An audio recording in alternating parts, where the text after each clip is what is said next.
I just love So what's the most important thing for your go bag? A whistle. A whistle. All right. Well, first of all, I am really honored to have so many people with us today. This is a banner day for EVC. We've been in existence. We were started actually in 2007, and this is our 10th year. And what we realized is that there was some work we needed to do in order to make it to 10 more years. And in that process, about a year and a half ago, we started thinking about it.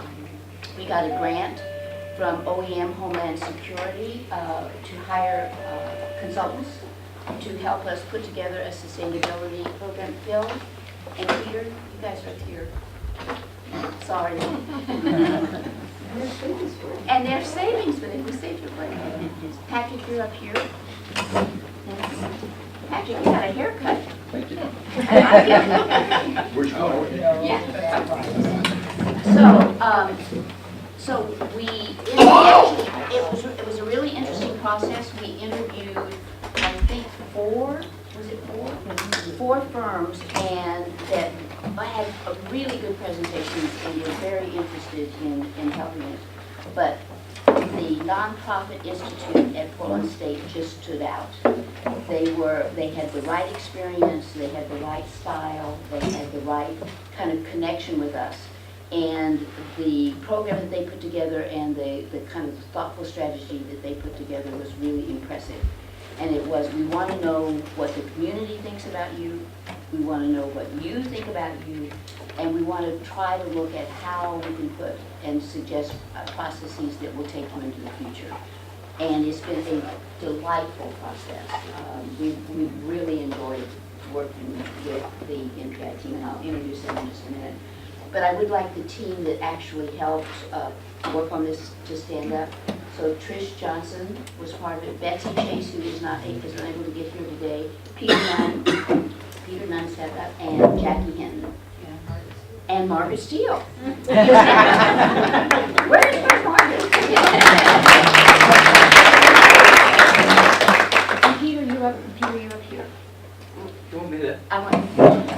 So what we're going to do today, we've got some celebrities here today, and some people that we're going to be working with in the future. So what I'd like to do is first go around the room and have everybody introduce themselves on the board, what your board position is, and then as we go around the room, your connection to EVC would be really great. So I'm going to start with our newest board member. Welcome, Dan Haig. I'm Dan Haig from the Manzanita Visitor Center, and I'm not sure what my position is. I'm the new guy. I'm going to sit here. But thank you for having me. Yeah, this is great to have you on board. I'm Jackie Hinton. I'm the treasurer and do the Yellow Radio coordination of the training classes. Bill Peak, radio communications infrastructure. I'm Peter Nunn. I'm the Mass Care lead. And Vice President. I'm Margaret Steele. I'm the head of the Medical Reserve Corps and also the Vice President of Strategy. And a few other things. Yeah, a lot of other things. I'm Bruce Maxwell. I do the web. I'm webmaster, communication, and whatever else I'm told to do. My name is Patrick Dennis. I'm the assistant treasurer and the NCRD shelter coordinator. Yay! Felder Handler. I am the Shelter Division Chair and the Medical Reserve Corps Education Chair. Thank you. Okay. We'll start with Mary Faith. I'm Mary Faith Bell. I'm the Director of Communications and Marketing at Tillamook Regional Medical Center, and I'm a candidate for Tillamook County Commissioner. Yay! Thank you. And I'm a recent resident in Nehalem. I moved to Nehalem in November, and so wow, I didn't know that. I do. I live in Nehalem. And so I'd very much like to get involved with EVC in any case. And at the hospital, I'm on the incident command team. I'm the public information officer. Well, welcome. We are delighted to have you here. And you will be joining us again in our October board meeting to talk a little bit more about your county commissioner status. But I just have to say, Mary Faith has been a terrific partner with us. along the way, and Adventist Hospital has just been incredible. A good deal of the training that we've gotten has been in partnership with Adventist, so we really appreciate the full support of Adventist as well. Thank you. I'm Bernard Twiggs. I'm an EVC volunteer, and I'm also a CERT. Valerie Twiggs, and I'm an EVC volunteer, primarily with Yellow Radio. I'm Karen Sarniker, and on Yellow Radio, I'm person in charge of that Yellow Radio Net. Yay. Steve Dexter, Ham Club Net. Hamsters, all right. Victoria Holt, I'm a CERT and a ham, and Yellow Radio co-champion Zone 2, and the convener for the Highlanders cluster. Excellent. I'm Linda Kessner, and I'm also the zone co-champion with Victoria for Yellow Radio.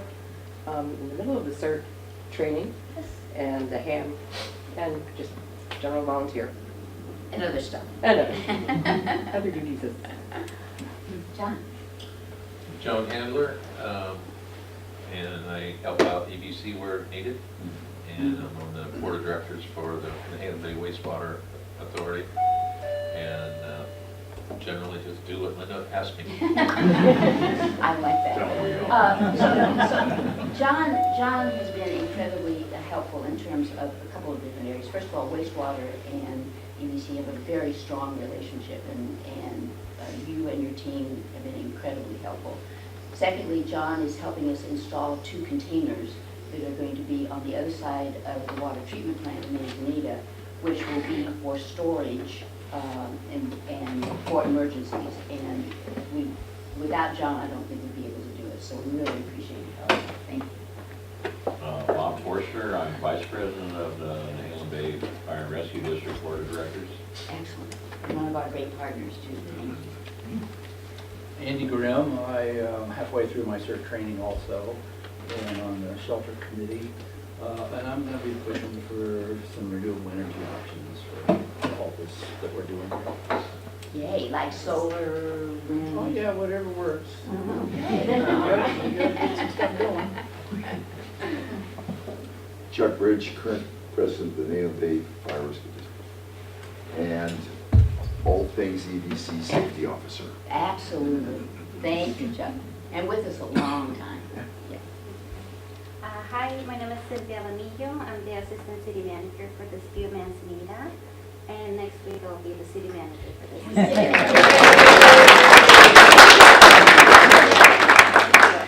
And the city of Manzanita is thrilled. So thank you. Yeah. And thank you for joining us. I know you have a busy schedule. I really appreciate it. Yeah. I'm Paula Peak. I am a CERT and a CERT trainer and a ham and a Yellow Radio. And chief recruiter of just about everything. Yeah, don't, if you're not doing something, don't get in front of I'm John Beeston, CERT, ham, technology stuff.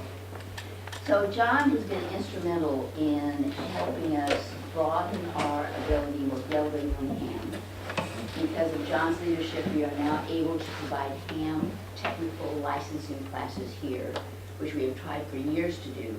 In 2007, we had 1 ham radio operator, and today I think it's close to 70.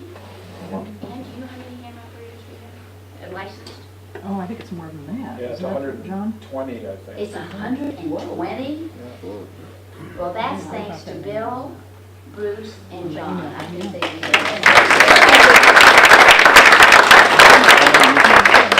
Susan is his great partner. Susan Hayden, I'm trained in CERT, Portland Net, both in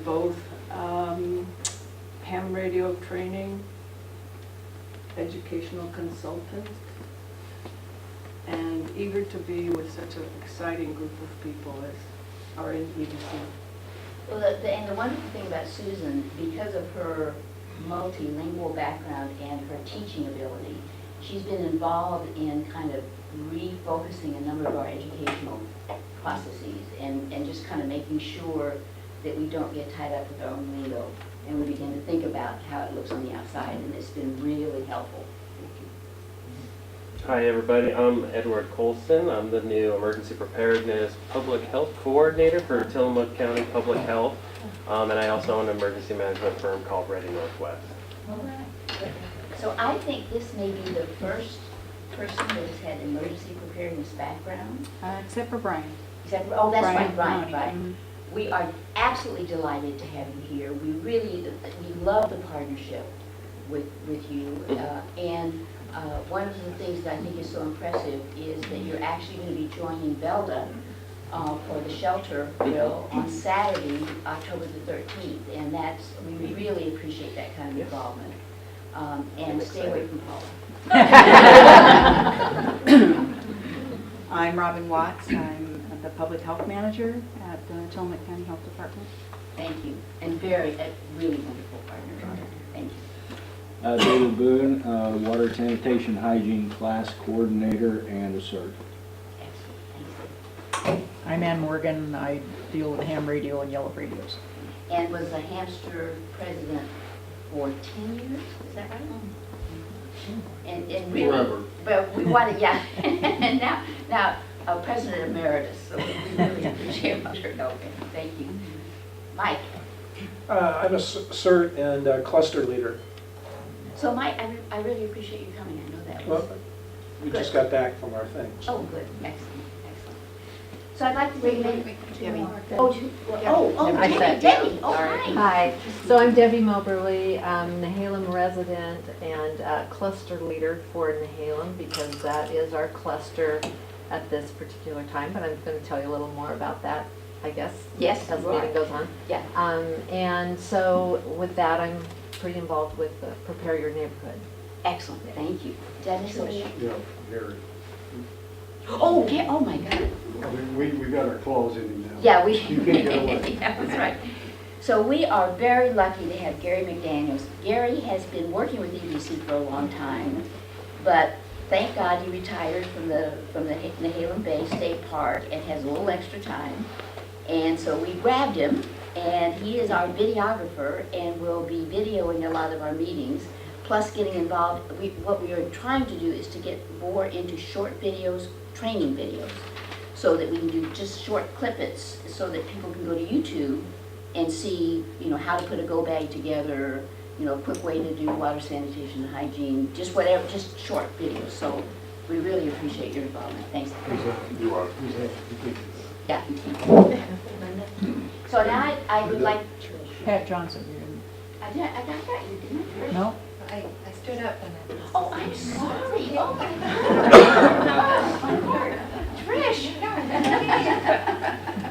I'm involved with Prepare Your Neighborhood. I'm a coach for several clusters. I'm a CERT, and I do whatever else Linda tells me to do. I do all my training, whatever else.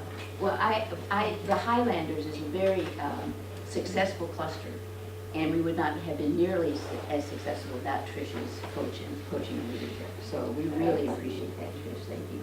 And you were instrumental in our sustainability. So now I'd like to point to our sustainability consultant. Margaret Bayman is a PhD. She has worked with organizations in both Florida and in Oregon. She is with, what is your position with them again? I think I'm a senior fellow. You're a senior something like that. Yeah, we'll believe you. She has had extensive experience in how you work with organizations to incorporate structures within that organization to help it move forward. And we found her extremely helpful and very insightful. I think she understood our needs right away. And if you've had a chance to review the study, it's impressive. And so with that, I'm going to turn it over to Margaret and to her associate, Andrew Russo, who was actually in Japan with Susan, brought a lot of emergency preparedness experience, and some of the stuff that they brought back were actually stealing for water sanitation. So with that, I'll turn it over to you. Thank you. So thanks for everybody coming. we're really excited to do this presentation today. And I do want to say I feel really great about this whole project. Not only did we have a community that was invested, but you're engaged, you showed up, and wow. I mean, we were really impressed with you as kind of the organizational partner that we had. And I was also really lucky to have Andrew with me. So Andrew is doing his master's at Portland State. And you don't always get somebody that you can work with that gets it really fast. But he's an incredible, I mean, he's got a lot of skills. Not only does he know coffee really well, which was my first priority, but he also is an incredible note taker, very insightful, diligent, and has a lot of more of the emergency preparedness kind of content and substance that I do. So my specialty is really in organizational development, strategy, kind of focus group, facilitation, public information, that end of things. So we made a really good team, I think, to be able to put together something that hopefully you'll be able to use. So in other areas, I'll do strategic planning and help organizations kind of move forward. And the one thing that I really hope is that with any kind of a plan, that it's used.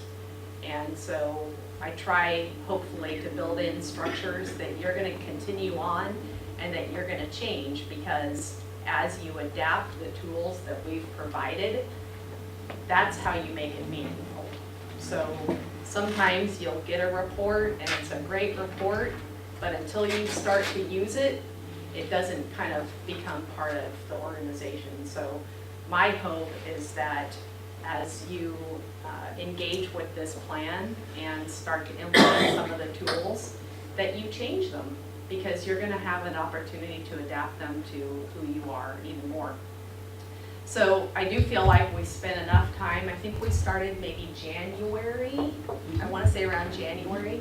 So we spent a lot of time, I think, really thinking about who you are and sort of hopefully tailoring everything to your needs. So as I go through this presentation, it's a pretty high-level presentation because I want you to kind of understand the logic behind the content. So in the report, if anybody counted, it was 102 pages. So some of that was the appendices, right? So it's a long report. There's a lot of tools in there. And so I'm not going to go into a lot of depth about those tools,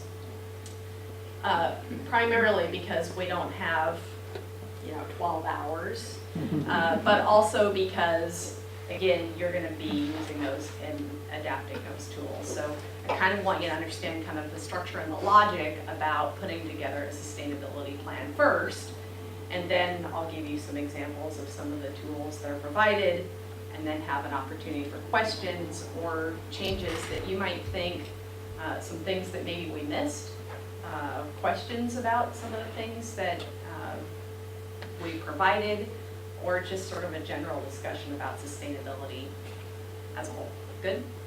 Okay. Andrew's going to do part of the presentation, so I'm just going to start off. And again, what a great graduate student to work with, because Andrew said, hey, can I do part of the presentation? You're kidding me. So this is what we're going to cover today, kind of big overview, kind of what the goals were and how we progressed through the project. And then we sort of divided up into some content areas. So the big project was a sustainability plan. And then the pieces to that plan were succession and organizational development. So kind of looking internally into the organization. And then the second big piece was partnership strategy. Third big piece was financial strategy. And then the fourth piece was kind of volunteer resources. So when we first started the project, we thought we might engage with more of a volunteer plan. But as things developed, it became really clear that a lot of these elements are tied together, and they're so tied together that we felt like if we provided you some good resources, that some of the volunteer resources and plan that you could do. And then the last piece is the overarching kind of sustainability plan and how those pieces fit together. So in terms of how we proceeded through the project, we proposed 2 phases to this project. And the first was really more of an assessment, and that's where we met. We actually met, did 2 series of focus groups in phase 1 and phase 2.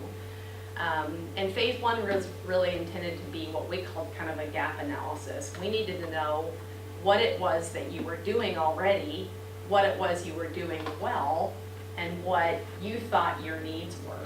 So we did 8 different focus groups and met with the internal team, we're calling them the internal team, quite a bit over the phone and in person to kind of really talk about what, where you were doing well, where you thought you needed some assistance. We learned a lot during those focus groups, and they were fun to do. By the end, we were pretty exhausted by the end of the 2 days that we did those focus groups, but we did learn quite a bit about sort of the internal perspective of the organization and the external. And I'll talk a little bit about what we think that those relationships are.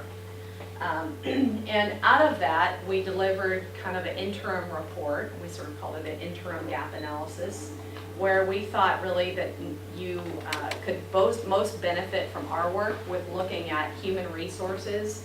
And when I say human resources, I don't mean employees. What I mean is the people side of the picture. And those are resources, and for EVCNB, those are very significant and mean a lot. So we thought probably some focus there would be good. And when we look at this project too, we're really thinking about sustainability of your human resources and the people that all contribute.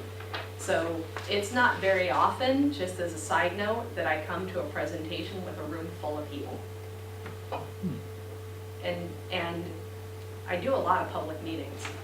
So even in cities that are much larger than here, you don't get necessarily a room full of people. So when we talk about human resources, we really mean all of the people involved in this big effort.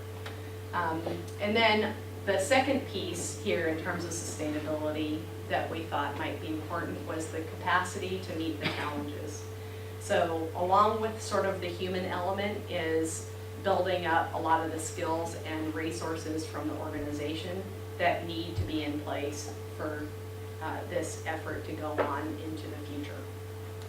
We didn't really have a time frame. We didn't say this is a plan for 10 years at the outset, mostly because we know that things change, right? So some of those proposals and suggestions we have are far into the future, and some things end up being more immediate. So out of that gap analysis, then we started putting together this sustainability plan. And in that sustainability plan, our first step was, again, to look internally. So we did a board retreat. And that board retreat was really focused on, okay, what are board members doing now? What is their job descriptions? How are they overlapping? And then what's the plan to transition? So that was really the focus for the board retreat. We did a little bit of board training as well, just focus on governance issues. And out of that, then we sort of started looking into kind of some best practices. And internally, we did a best practices review. What are other organizations doing for sustainability? What are they doing for succession planning? What are they looking at for finances? And then the third big chunk of work is that we facilitated 4 meetings with important partners for EVCNB. So those 4 meetings were with the City of Nehalem, City of Manzanita, City of Wheeler, and Fire District. So those we kind of worked through and really just talked about partnership strategy, and I'll kind of get into that in a little bit about what we discovered.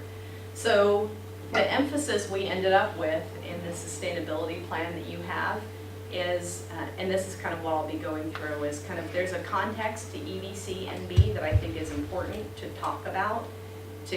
You all know it very intuitively, but when you put it on paper, you say, wow, that context is very powerful. And then there's a few organizational alignments that we are suggesting. We're looking at, again, human resources. How do you plan for succession? People taking over important and key leadership positions. Training to facilitate that succession. How do you manage transitions? And then the final few pieces is building capacity for partnerships, and then finally a financial strategy. Okay, so here's the context. Some of this font got kind of screwed up in the transition. So I have to say, this was lined up. That didn't have the Y over there. That's the challenge. That's the grad student. No. Yeah, we're working on two different systems. So just, if you can't see this in the screen, there's a lot of different levels to EVCNB. And so when we talk about alignment, we have to sort of recognize there's a lot of different levels here that the organization has. So one is kind of the division level. I'm going to start sort of at the smallest micro. That's how the board has constructed itself into these divisions that comprise a pretty effective board, right? So then you've got the board itself, which is different from the individual divisions, because the board as a body makes decisions as a whole. And in here, I didn't put it in the chart, but in here there's an executive committee. And then you have EVC as an organization. So when we look at EVC as an organization, you're talking about the divisions, the board, the volunteers, people who are engaging with people in your neighborhood, people who show up to some of your trainings, the yellow radio, what do we call the people that have a yellow radio? Yellow radio. Yellow radio owners. I thought there was a technical term. So we're really talking about a lot of the people that are in that bigger box as an organization. And then you've got another bubble around that, which is the partners for EVC. And I just mentioned the 4 partners that we facilitated meetings with, but when we had the board retreat, we had an extensive list of partners that was developed. So that is important to recognize, is that there's some partners that I would say kind of are closer and more engaged in the day-to-day of EVC, but then there's a lot of other partners that really have a lot to do with the success of the organization. And then finally, the biggest bubble really is the community, because again, we're drawing volunteers from the community. We're looking at how does the community support the effort? How does the community pay attention to the educational efforts that you're pushing out? So all of those kind of elements matter in terms of any kind of long-term sustainability strategy that EVC has. We don't know whether a community member is going to become a division leader at some point, right? So we have to sort of recognize that there's all of these different elements. There's more, right? We could talk more about the state level, the federal level. So there's more than we put on this list, but there was only so much room on the slide. So that was kind of the framework for the sustainability plan. And then the next piece, I would kind of want to move into this sort of thoughts about succession planning. So we started, again, looking at the division level with the board retreat. And what we discovered during the focus groups, the first phase and the second phase was, my goodness, there's a lot of talent. And there's a lot of talent at the board level. And what happens when those people leave? And that's a pretty chilling thought, because you've been in existence for 10 years. If you started in 07, that's actually 08. Okay. That's a lot of talent. And so we have to find a way, in terms of sustainability, that's the critical thing to start talking about is how are we going to manage any kind of a transition? Hopefully people transition one at a time, but what happens when they're not, right? So part of the retreat, we did a survey and asked board members, when do you plan to sort of retire from your position? 20% of the organization said within the next year. I made a mistake in the report, by the way. There was a math error. So I fixed it. And this is correct. Anybody reading the report, if you added up my numbers, they weren't quite right. So 20% said they would leave within the year. That's a very short time frame. 66% of board members said they wanted to leave in 2 to 5 years. That's what scared us. That's a very short transition time. And then 2 positions said they planned to leave in the medium term, and that was 6 to 9 years. And in fact, that was 2 positions that Jackie currently holds. Right? So Jackie is the last woman standing at 9 years. So No, at 6. At 6 years. So that's kind of sobering. I mean, we really have to be practical about kind of marching through what really happens next. So again, when I show that chart, it's sobering, and we need to actually sort of really focus on what to do about that. And that became really more or less our primary concern in the sustainability plan. And in a lot of the that became one of the most important concerns. So what are the implications of losing that many people? One, you can lose a lot of institutional memory. We did it this way before, but we stopped because those things are important lessons. You can lose some momentum. As an organization, you're really good now, but what happens in the transition? Is it going to be as strong and as powerful in the future? You lose some consistency in practices, and then finally you risk losing some relationships, and important relationships. So then what do we do, right? So what's some of the strategies that you can implement to kind of address that? So really here, the report and the plan was divided into these kinds of strategies. The first was leadership development. And this may not be in the exact order of the report, but in terms of priorities and important, leadership development is critical, not only with the current board, but with people that are coming after you. So the current board has to understand things like, how do I recruit for my replacement? And if I'm recruiting for my replacement, what kinds of people should I look for? That was the reason why we proposed job descriptions that you could work on. So you could really kind of look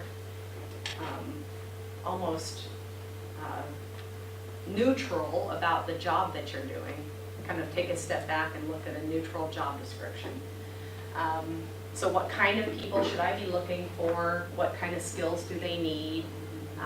What kind of benefits do they get? And, if you looked at the report at the end of every job description, the best benefit is a built-in network of people. Really, because you're great friends, and that was one of the things we recognized at first, is what a neat group to be involved with.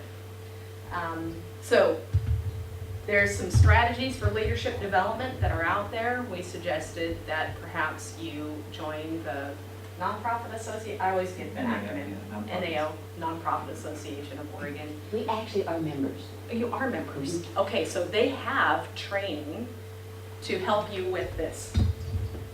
Online training that you don't have to go anywhere, you can stay right here and do it. So a lot of that, is kind of low-hanging fruit. The second strategy was really around delegation and how do we sort of transition and develop people. Part of that is some process to delegate tasks. In the report, and I didn't show it here, there's sort of a chart about when you've got a lot of divisions, how do you make sure that those divisions are communicating to each other? So some of the task forces, you could be creating volunteer management task force that you could delegate some of this important work to. In fact, one of the most important concerns was that Linda does a lot. And so what are some ways to sort of take some things off of Linda's plate that still, that there's some assurance, right, that they're done well. So delegation is kind of an art, but it also helps build some leadership. And so we talked a lot of about that internally. The third big chunk was decision-making and coordination.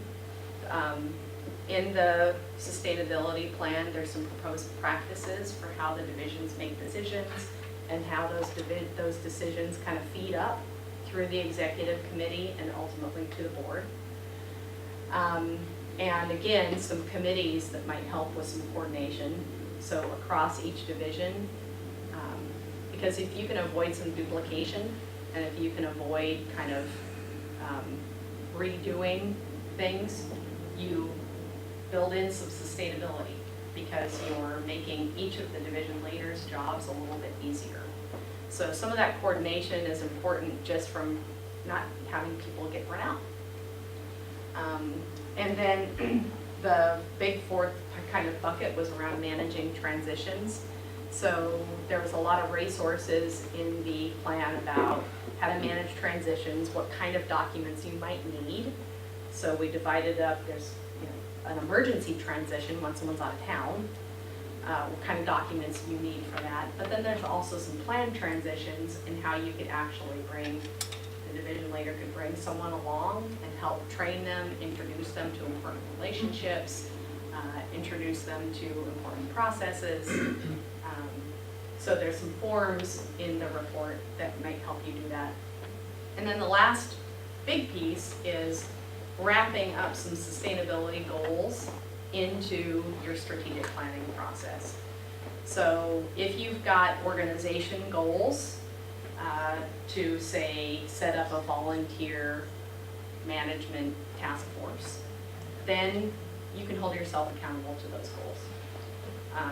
So when we looked at the strategic plan, you had each division had its own goals, but there were not enough goals that we felt like focused on sustainability. Okay, so I'm almost done because Andrew is much more interesting than me. He's coming next. Then I want to talk a little bit about partnerships. So the next big piece of the report was partnerships. Early on when we talked to the internal group, what we discovered was, and in the focus groups, what we discovered was that EVC is good at some key things. And the partners have a key role. And so what's in between where there's some collaboration that should be happening? So EVC is really good at community education and preparedness. Really good at best practices and discovering best practices. You guys call it proof of concept. Really good at doing the research and figuring out what's the best way to go. Really good at generating volunteer resources. And your partners have all this substantive kind of work that they do. So they're responsible, in case of the cities and the fire district, for emergency planning, disaster mitigation, disaster response. And by the way, they also have the funding from the communities in which they work. So EVCF has its own funding, but there's some unique roles there. So what's the overlap? In thinking about the overlap is EVC really finds itself in an assistance kind of role where your sort of best collaboration and thing that you can bring to the table is to really help other organizations with some of the expertise that you have, with some of the volunteers that you have, with being a partner in education. So those were kind of formed the basis for some thinking about, okay, what do we do you know, in terms of kind of formalizing a collaboration, should we think about memorandums of understanding? Should we think about other tools that kind of really get this collaboration highlighted? So I want to also say that, you know, we've got, what happened? Oh. That there's a lot of other partners out there that you have sort of these informal agreements with. And that's the regional forum.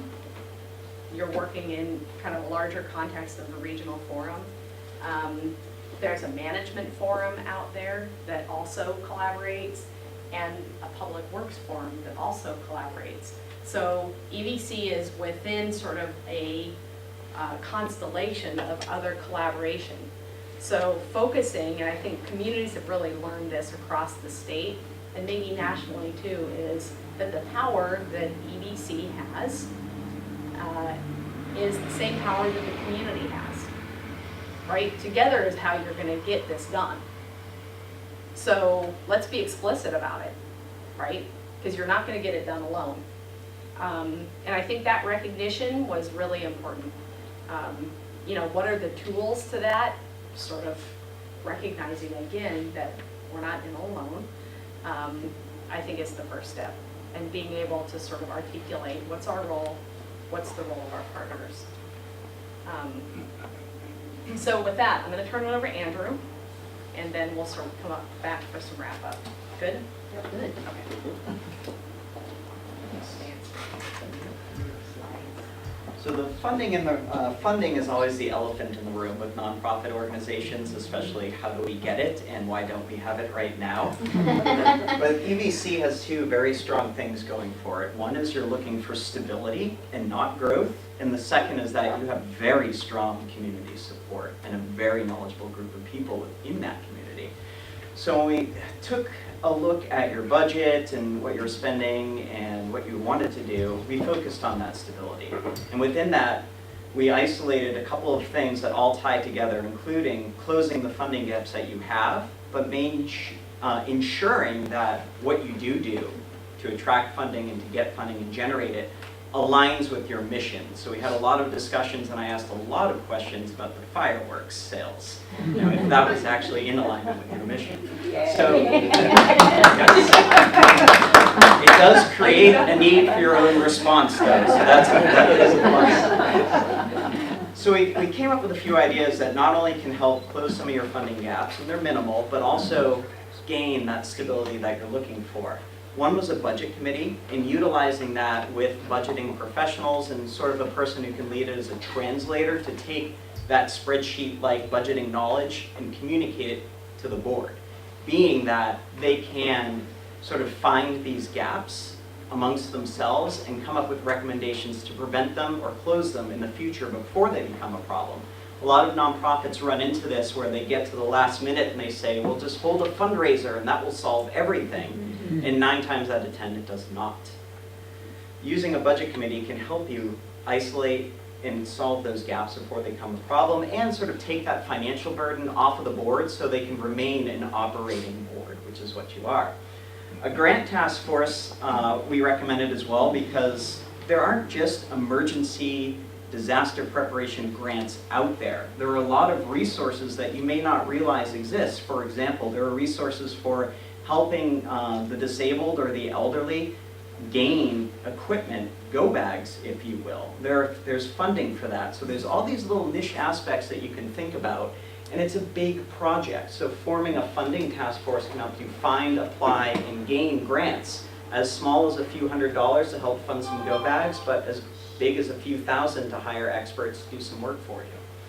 And finally, this can be a dirty word, so you have to be careful with it in nonprofits, but it's monetizing solutions. On the simple side of the scale, it's, hey, we suggest when you come to our training to give us $5. That's a suggested donation, but you know, no harm, no foul if not done. To as complex as realizing that you have a lot of skill and a lot of knowledge that other organizations, state, federal, and maybe even some nonprofits could need in finding a way to sell training or packages on a sliding scale to these organizations to help you raise additional funding that's not from a grant and that you can count on perhaps annually.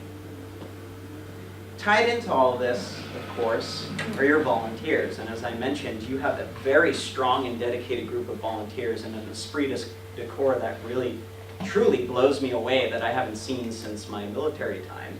And so one of the things that came up in the focus groups was, we don't know who we're going to delegate to, who our next leaders are going to be, and could you say thank you and host something for us once in a while, like a little dinner or some candy or something like that for our volunteers. So we took a step back, and instead of building a volunteer management plan, because you have a lot of moving parts, I put together with Margaret a lot of different resources and tools that can help you attain these 3 R's: recruiting volunteers, retaining them, and recognizing them.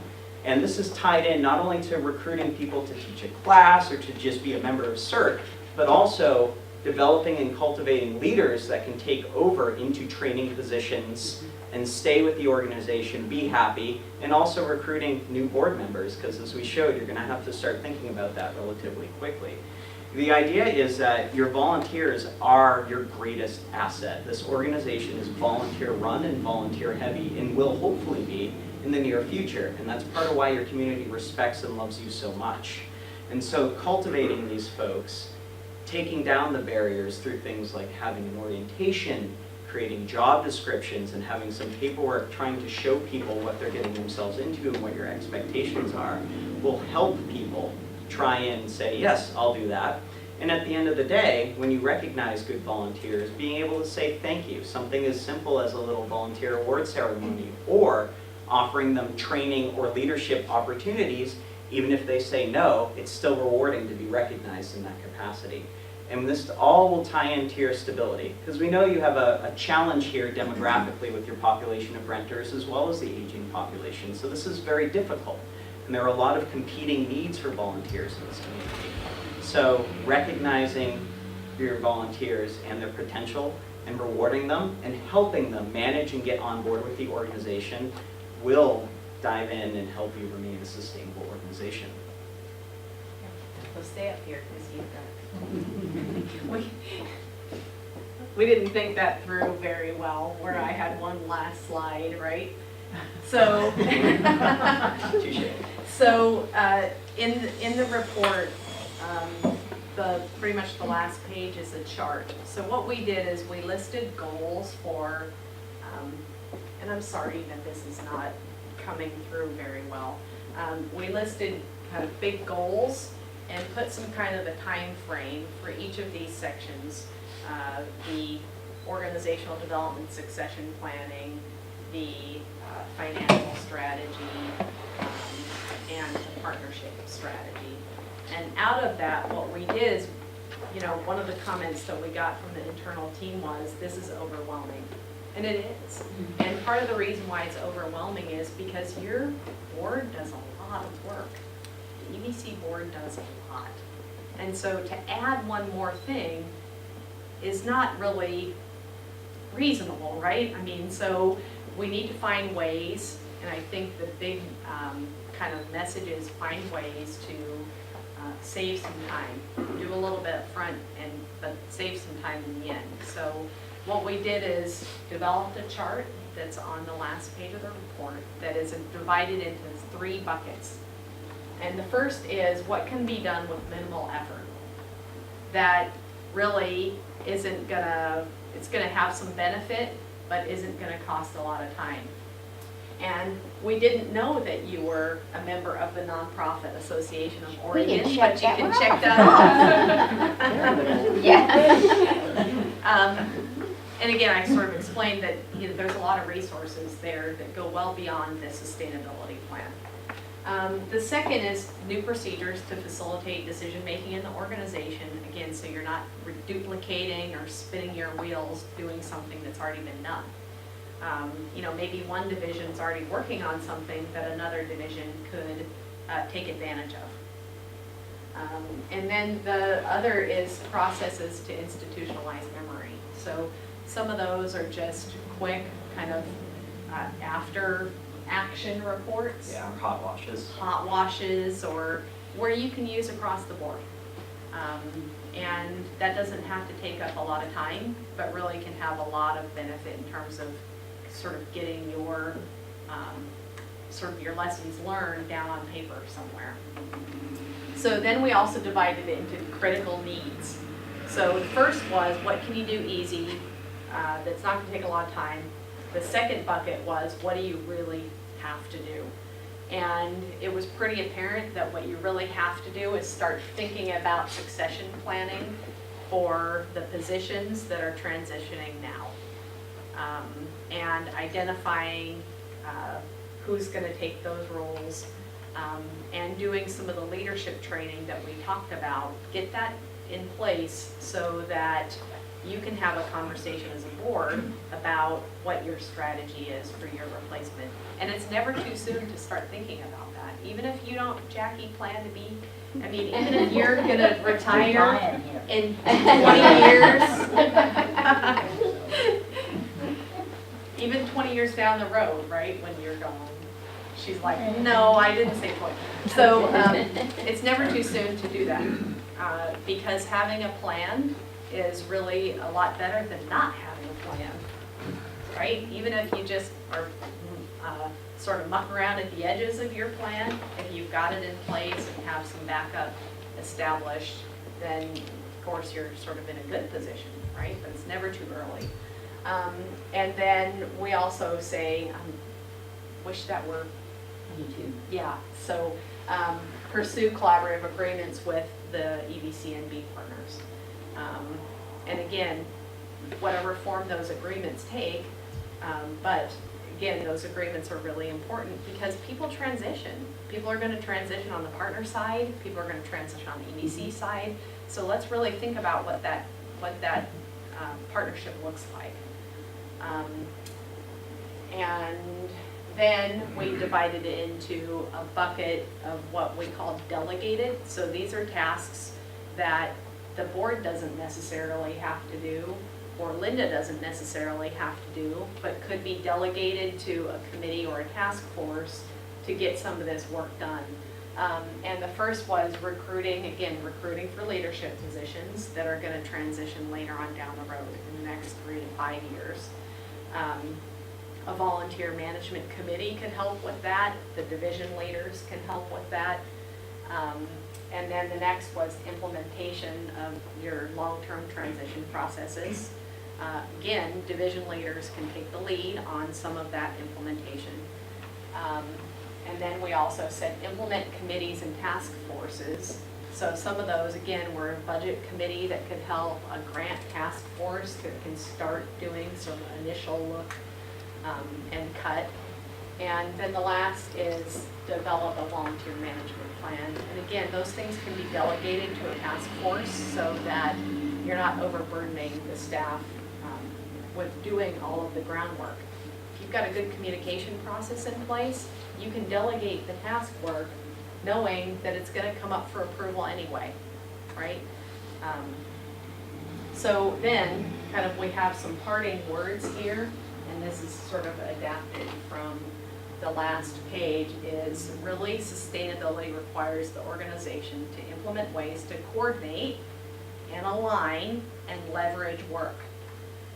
And not just leverage work within the organization, but leverage it outside the organization in a way that the workload for emergency preparedness, mitigation, and response is shared. You're already doing some fantastic work in that area, so I think aligning and coordinating and sort of doing some leveraging is really going to keep you on that path into far in the future. So that's our presentation for now. I know we talked longer than we planned, so let's talk about any questions, comments, thoughts. Request, can you put this up on Google Drive? Yes. Because this is very, very good summary, and much appreciated. Yes. In fact, we made one little change and we already saved it, so we'll be able to Great. put that up. Yes. How about the report, is that available? Yes, yes. Is it available to everybody? It's available to everybody. So if you haven't gotten it, if you just see me after the meeting, I'll make sure that I send it out to you. I am thinking, Margaret, you were talking about maybe making some changes, some editing changes to it before it's final. Yeah, so what our plan was, is after the presentation today, that if there's any changes that we need to make along the margins, Trish was off of the call when they said, Trish is gonna edit the document. So I warned her. That's what I get for getting off the call, right? So Trish has been so kind to be able to go through the actual document to make sure, because it's very difficult to see your errors after so many hours. So we've done as much as we think we can do to kind of get it perfect, but Trish will take another stab on it at it to So make it perfect. what I'd like to Nothing do is but wait until she finalizes it, Okay. Yes. and then, but be sure and see me afterwards so that I can make sure you're on the list. And I think what we're hoping for today is that the board, if the board sort of agrees that this would be, that you would be able to accept the report. Because what we'd like to do is the final is to stamp on the front that the board accepted the report and then be able to package it up. So that's kind of our end game. I forgot your name, I'm It's sorry. Paula. It sounds to me like the orientation of volunteers is no longer the nose of the camel under the tent. We can't do that anymore. What? You get the nose of the camel in, and pretty soon the whole camel is in. That's in the tent. Never mind. I'm getting there. That's the approach I use when I'm recruiting people. I just get them to do one little Yes. thing, and pretty soon they're doing a whole Yes, bunch of things. absolutely, we recognize Good job that. with that. Yes, so the nose of the camel still is in effect. Okay. Yeah, we did talk a lot about that, and part of expanding that pie is to be able to say, everybody is responsible for getting more volunteers, hopefully. And that's the most ideal, because everybody kind of has a personal connection that may be able to make some effect there. And as you delegate, we did talk about this a lot, and as you get delegated to, you become more invested. And so that ultimately means, hopefully, you know, the more we get people invested as volunteers, the more they're willing to step up as division leaders, and then ultimately, you know, if so inclined, I don't want to scare everybody here, but if so inclined, kind of step up into other of the executive committee, or, you know, Linda's still looking for a president, so at some point. We just have to make the job small enough Yes. that people don't just run. Right. Yes. So the job descriptions were in that vein. Is we think that some of those job descriptions can also be pieced apart into more unique positions, and so that there's bite-sized pieces to the organization. Okay, and Andrew, does it show in the report that some people want to know how much they are biting off? And they want to be treated as intelligent adults when they do that. Is that? Yes, so in the job description, what we did, and this is again the first cut, is all of the division leaders have a job description now, and sometimes there's more than one role. And we had them estimate the amount of time that that position took. So hopefully there's over time, there's going to be some more clarity and sort of, again, more bite-sized pieces to those jobs, so that it's something somebody can do for 10 hours a week. Some of the job descriptions are 20, Linda's is more, Jackie's was more. So, you know, kind of thinking about how do we continue to sort of strip away unique pieces of a task, but be able to still have an effective organization. That's the risk.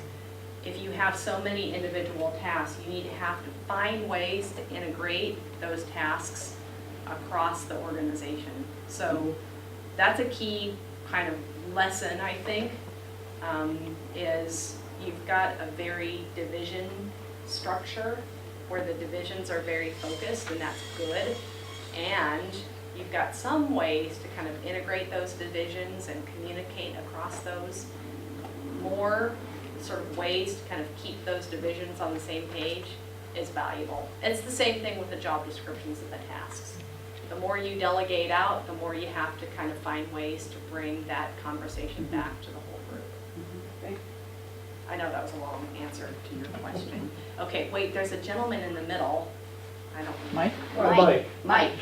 Sorry, Peter. Sorry, Peter. He had his So I hand was raised wondering- before you. You couldn't. Not see. having been engaged in this process, I was wondering if you had come up with any other communities that have been, not necessarily with this task, but that are faced with this kind of problem, that they've been successful at.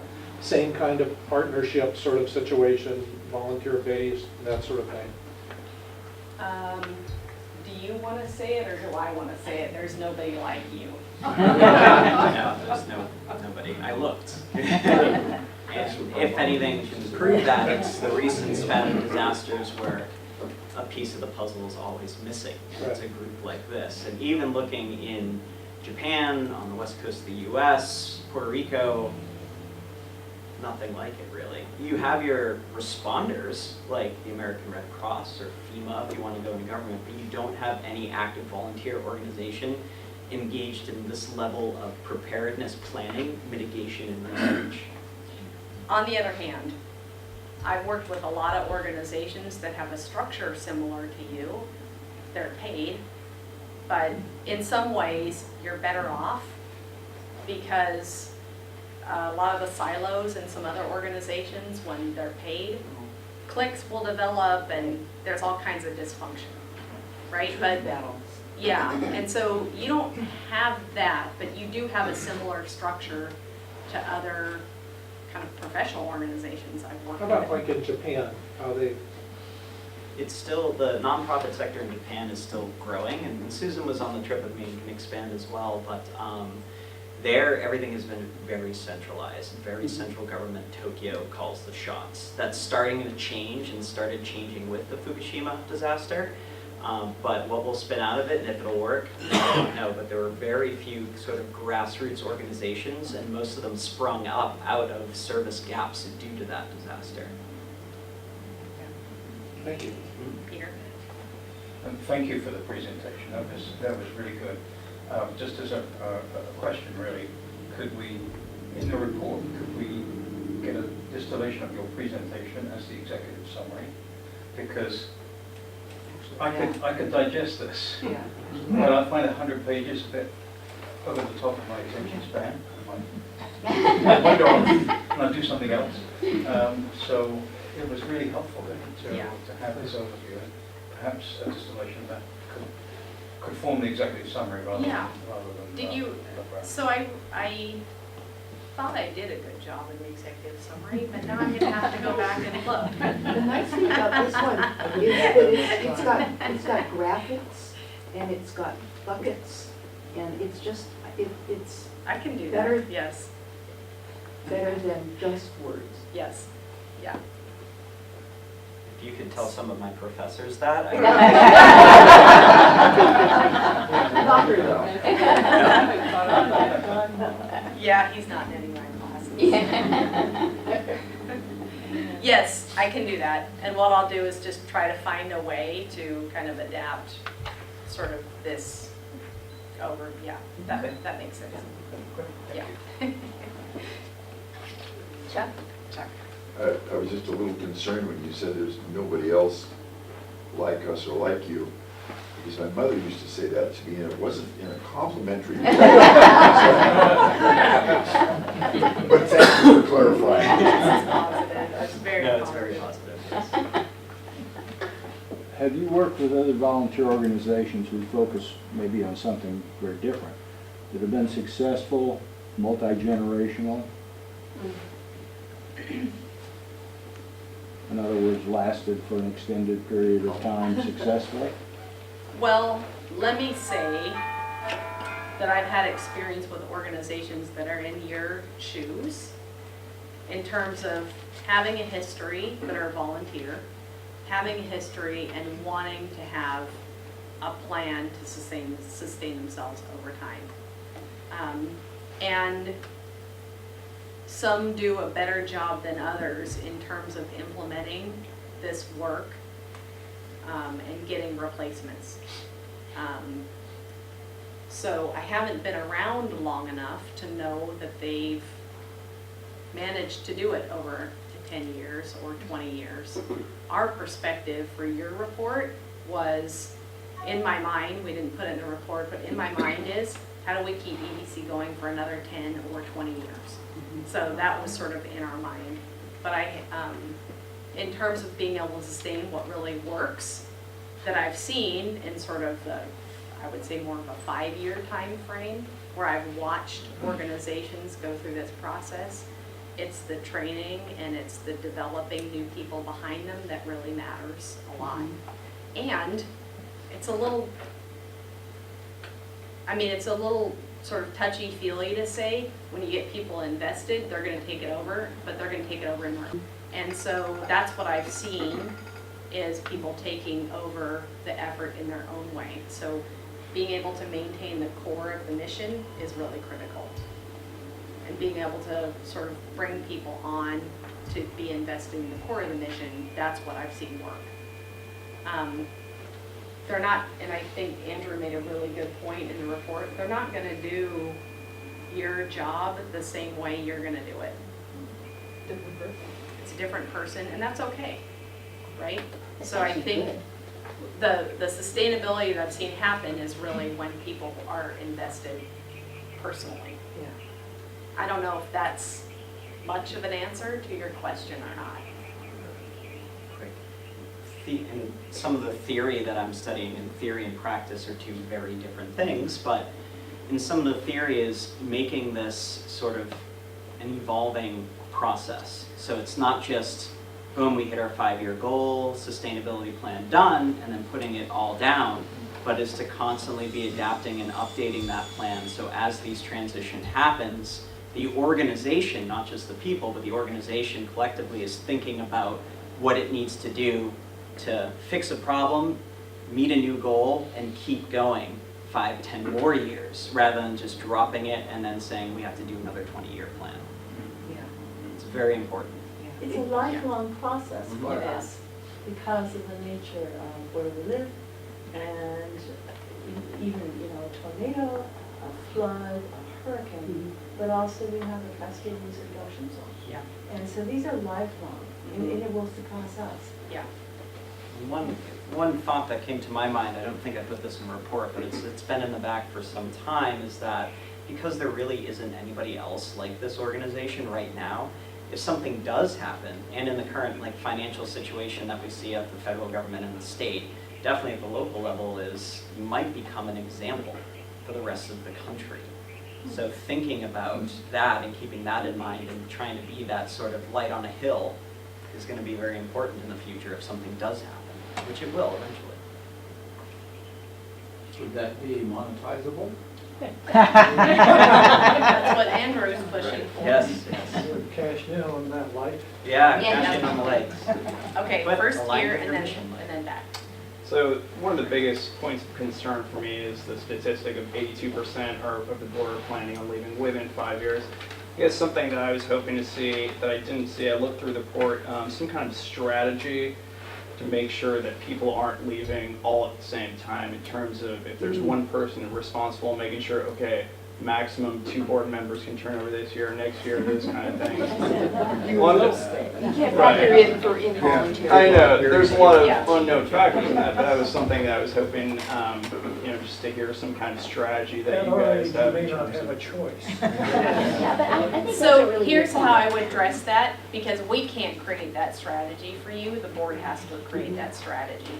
So I think what I'm gonna do is turn it back to you, to the board, to say, that sounds like your next step, right? Because what we could see is, within 2 to 5 years, which is not that long, this is how many people are gonna leave. So maybe you, at the next meeting or something, have a conversation about, okay, you can't leave until 2025, but you can leave, right? I mean, I think that kind of level of conversation is really what has to happen at the board Have level. you seen those kind of things in other nonprofits that you've been consulting with?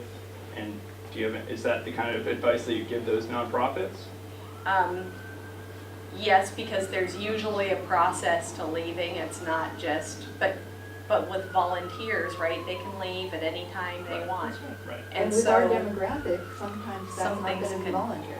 Right. The And very so- nature of a volunteer organization precludes that from happening. Yep. I think that it's really key, first, to get some of that emergency transition process in place. Because you're not always going to be able, just like Margaret's saying, you're not always going to be able to control sort of who leaves when, but you can control the information that you have and the process that you have for when that does occur.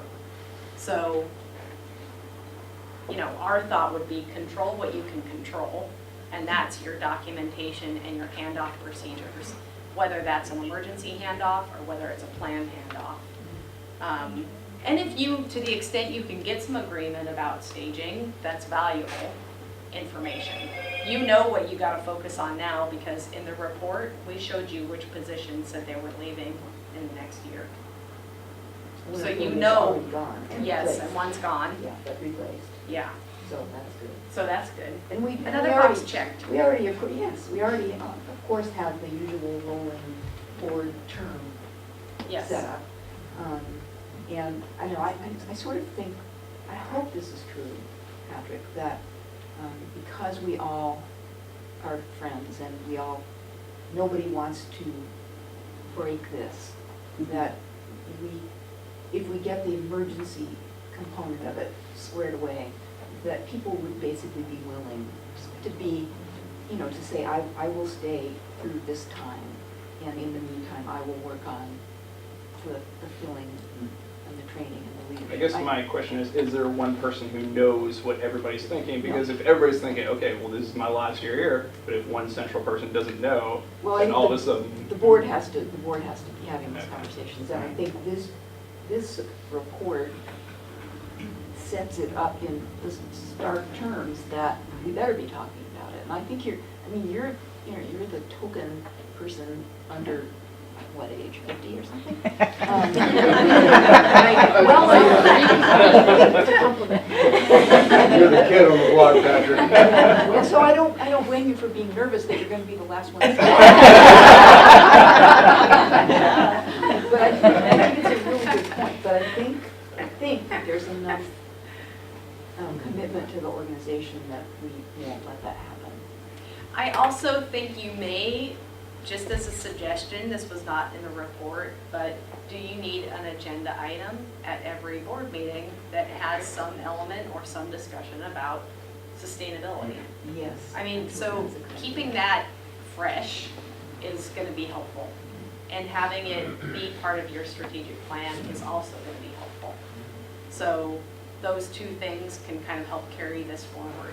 Because again, this is sort of a, you know, there's a lot more detail that sort of comes behind some of this stuff that we mentioned, like creating a volunteer management plan. That's a lot of work, right? We didn't go into a lot of the detail about how you do that. So that's going to require some effort. Well, and even just as I think about my own position or positions, just documenting what somebody that had to fill in for me in an emergency would need to know is semi-daunting. Yes. Because I just do it, you know, it's like everybody says, you know, I just do what Linda tells me to do. Well, yeah. Yeah. And it's easy to not document. Yes. It's easy to let that go, thinking it's not critical. Well, I think the other thing is we're all doers. Right. We all are action kind of oriented people. That's what draws us to this organization.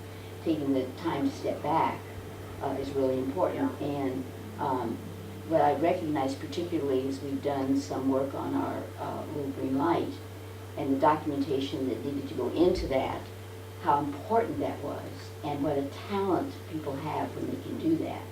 But that's going to allow us to move that into the future, I think, with very smoothly. And if we can just kind of transfer that to other divisions, that would be really helpful. I'm involved in. Oh, I'm sorry. Oh, I'm sorry. So I you- know now, I'm sorry. It's okay. So in regards to the the ability to raise funding that was discussed, and the model project that EVC is doing. Some of the things that I've seen outside in the emergency management world, especially post-Harvey, post-Florence, as we're getting more in, is now volunteer management of spontaneous and established volunteer groups is now coming up to the forefront. And I think that's something that you can be able to monetize, is the example that is being set right here for spontaneous and volunteer management groups. I've seen it with the East Coast with reports that are coming outside of there. So if that's something that I would highly recommend, coming up with a template program that can be passed on to communities and organizations that can be, purchased as a funding source that comes through, as well as expertise and being sent out. Team Rubicon. Exactly, that's what Team Rubicon, and then Crowdsource Rescue and CEDAR, or a couple of the other agencies that are starting to develop themselves into that particular type of model.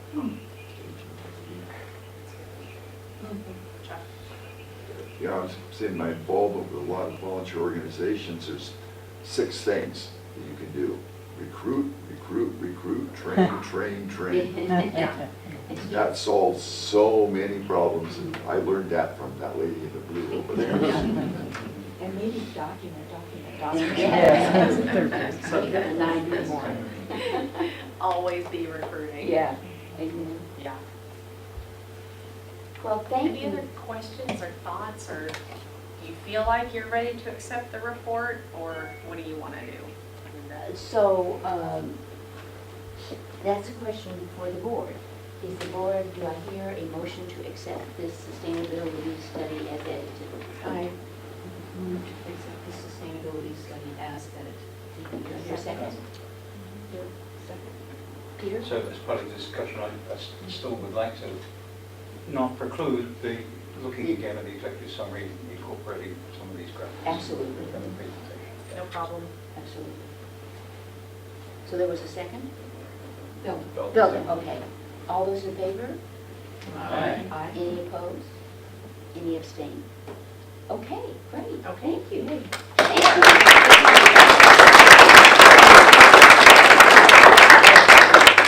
That was a major project, Yes. and I think we've got a roadmap. Yes. I think we need some energy bars, but. Yeah, and I would say too, I really hope that we will see you guys, in the future at some point. Because it's been just so good to work with you, both of you. Me too. It's always hard to leave a project, especially when we've been with you since January. So I have a little bit of sadness coming out here, like we're kind of into this part. Excuse to go to the beach, yeah. We're always working, we come out here. Yeah, really, thank you. It's been a great project. So, and we will make the change as we go. Trish will be sure that we, yes, right? Yeah. Never get off the call again. Yeah.